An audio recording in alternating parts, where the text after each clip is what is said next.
up and welcome back to my channel. I am the Mass Trans and you are watching me, baby. Now before we get today's video started, I just want to give a quick what's up to my peeps and a diabolical middle finger to the creeps. You know who you are. So it is Wednesday morning, right? And I saw this story yesterday. And I said to myself, Self, do we want to talk about this story? And myself was like, girl, look. Self was like, we got better things to do, bigger fish to fry, than to talk about this story. Go ahead on and go about your day and leave this mess alone. Because, well, what's the point in talking about it? So, even though Self had a really valid point, I still say, you know what? I don't give a damn what Self is talking about. I need to get this off my chest. So the story I want to talk about is Macy Gray. Y'all know Macy.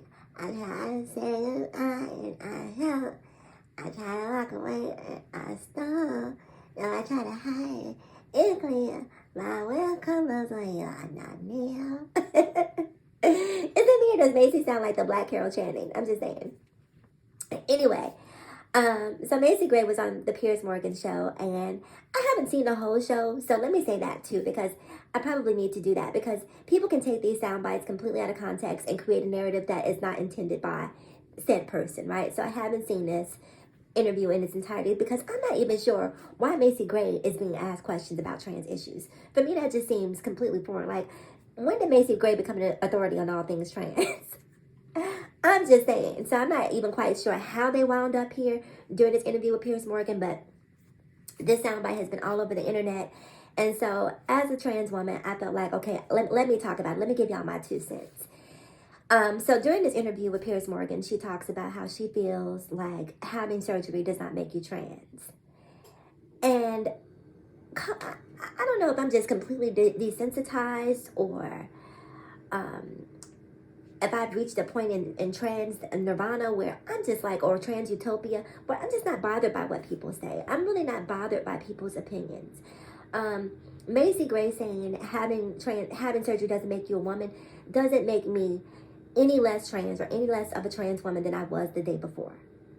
It does not.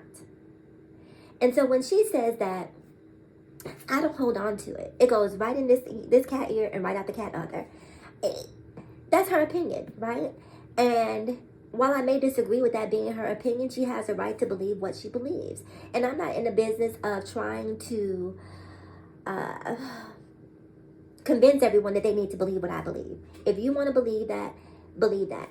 Now, one of the things I do not like, and this is just, you know, I guess where I'm a little anti-cancel culture, is that whenever someone says something that is not deemed trans positive, right? Like where they're not speaking positive of the trans community or the trans experience, that person is immediately labeled as transphobic. And I don't believe that disagreeing or having an opinion that is contrary to the trans community makes you transphobic. In some instances, I believe that makes you trans ignorant, because you lack the education, you lack the experience, so you don't know what it means to be trans. So you really can't speak on the trans experience, right? So I definitely believe that there are lots of people who might be trans ignorant, but I don't believe that everyone who has an opinion that is not a trans positive opinion is transphobic. I'm sorry. And so when Macy says what she says on the Piers Morgan show, wow, I disagree with some of what she was saying. And I believe, now this is just me putting together context clues. Keep in mind, as I said before, I haven't seen the interview in its entirety. I believe the impetus for this conversation was based on the young lady who competed in the college swimming competition and won and broke all of these records, and this young woman being a trans woman. And so that sparked a lot of conversations about whether or not trans athletes should be allowed to compete in women's sports. Now listen, trans community and people out there, please know that I don't speak for all trans people. I can only speak for myself, the mass trans. And when it comes to trans athletes competing in women's sports, it's a bit of a gray area for me, right? So I'm not completely 100% convinced that trans women should be allowed to compete against cisgendered women in certain sports, right? Like if it were a game of, you know, a sport of putting together a puzzle, okay, fine, let them compete against one another. But I firmly, I'm just going to tell it to y'all how, I'm going to give it to y'all real. I feel like if you are a trans woman who has maturated to the point of puberty, if you are post-pubescent, not prepubescent, but post-pubescent, if you have not had SRS, then I don't think that it's necessarily fair for you to compete in women's sports. Even if you've had SRS and you are post-pubescent, I'm not sure that it's fair for you to compete in women's sports. That's how I feel. I'm not a doctor, so I don't necessarily have all of the science to validate why a trans athlete should or should not be allowed to compete. But I can tell you this, just from a visceral point of view, if my mother or sister or a cousin were having some sort of physical altercation with a trans woman, oh no, baby, I'm not letting that happen. And one of the reasons I'm not going to let that happen, because I wholeheartedly believe that a trans woman is going to have more strength than that of the average woman. Sorry, the average woman. Put an asterisk on that. That's not going to be true in all instances, but it probably is going to be true in most instances. And so when you put trans athletes in competition with cis women, I don't think that it's fair to ask cis women to bite that bullet. I don't, because, in some instances, again, if you've had the SRS, if you know what SRS is, a sexual reassignment surgery, or gender confirming surgery, I believe it's the acronym that we're using now, or the term that we're using now, gender confirmation surgery. If you've had that, then maybe there is some nuance in those instances. But the problem becomes when, where, how. Like, it becomes just so murky in terms of trying to figure it out that it makes no sense to have to go through that for every single athlete. So here's what I think should happen, right? Because trans athletes deserve to compete. We have to figure out where and how to allow trans women to excel in sports, cis women to excel in sports, and men, to have their space as well. And so my thought is that, and let me say this too before I go to that point. If you are a kid who hasn't reached puberty, then yes, I believe that trans kids should be allowed to compete in girls' sports up until the point that you've reached puberty. If you're on puberty blockers, then you still should be allowed to compete.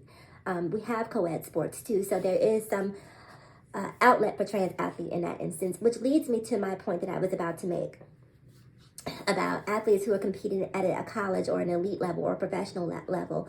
Maybe the answer is to create competitions where it's not based on gender. It's simply based on who's the best athlete. It's not the best male athlete, not the best female athlete, not the best trans athlete. It's really just the best swimmer, the best diver. And you can be of any gender and compete in that.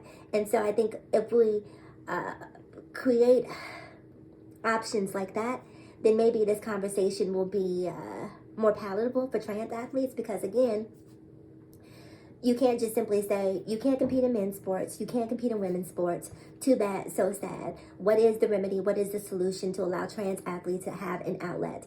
And that would be my solution, to create options that were not based on gender, that were just simply based on athleticism. And so anyone who wants to compete can compete. So, you can be a woman, and if you're just a woman who excels to a degree that has never been seen before, then you beat all the men, you beat all the trans women, you beat all the cis women, and you are just simply the best of the best. So, and granted, I don't know how many sports. That would have to be primarily non-contact sports, I'm assuming. But you get where I'm going with that. Hopefully you get where I'm going.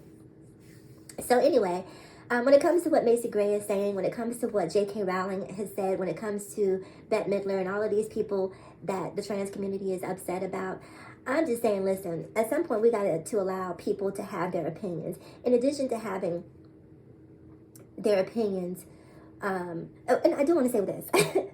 I'll come back to that.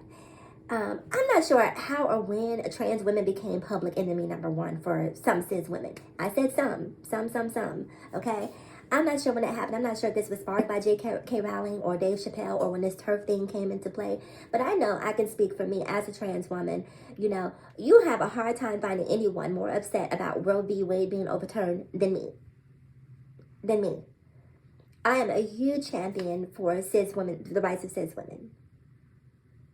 because cis rights, in essence, are my rights too. I know a lot of you may not agree with that, but that is a fact. And so for me to stand for anything that is contrary to the upliftment of cis women would be to my own detriment. And so it makes no sense for me as a trans woman to have a problem with cis women. And I'm not sure why some cis women have this issue with trans women. The reality is, I am very comfortable in my existence as a trans woman. I live in the reality that I am a trans woman, right? And there are things that I can do that a cis woman cannot, and there are things that a cis woman can do that I may not be able to do. That is an immutable fact. And so there shouldn't be this division. There really should be an alliance here because there's strength in numbers. And when we're talking about, trying to overturn Roe v. Wade, trans women are not the enemy of cis women. It is white men, cis white men, and Clarence Thomas, who was a black man in appearance only. He may look black. Oh, but he is something. Yes. But it's not trans women. We are not the villains, the boogeyman. We are not trying to trounce on the rights of trans women. At least I can say I'm not, right? And most of the trans women that I know are not. So I just wanted to say that. So anyway, you guys, leave Macy alone. Let Macy be Macy. Y'all know Macy ain't got it all together anyway. Y'all know Macy touched. Y'all know Macy looks like she has had a hard life, a hard existence, and so I'm gonna give Macy a pass. Like I said, while I don't necessarily agree with what she said, she has a right to her opinion, and she'd also come out since and apologized and said that she doesn't hate anyone. And that is the one thing, again, we have to stop doing. Just because a person says something, again, that is not pro-trans or trans-positive doesn't make them, the enemy. Because what you start to do is alienate people. And we don't need to alienate people. The reality is trans women are a minority.